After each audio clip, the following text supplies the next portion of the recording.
लिए हाथ गौरी पूजन सिया निकली। सासू लिए साथ गौरी पूजन सिया निकली। आरती लिए हाथ गौरी पूजन सिया निकली।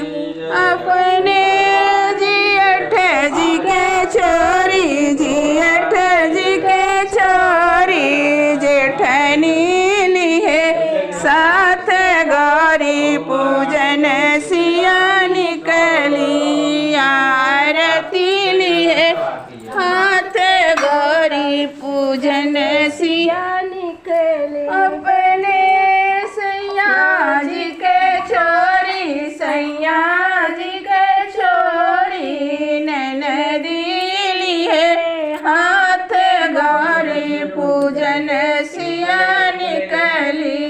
ननदी लिए साथ गौरी पूजन सिया निकली।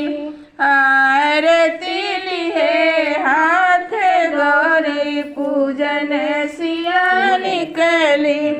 अपने सैया जी के छोरी सैया जी के छोरी अपने सैया जी के छोरी सैया जी के छोरी ननदी लिए हाथ गौरी पूजन सिया निकली। आरती लिए हाथ गौरी पूजन सिया निकली। आरती लिए हाथ गौरी पूजन सिया निकली। सत्यनारायण।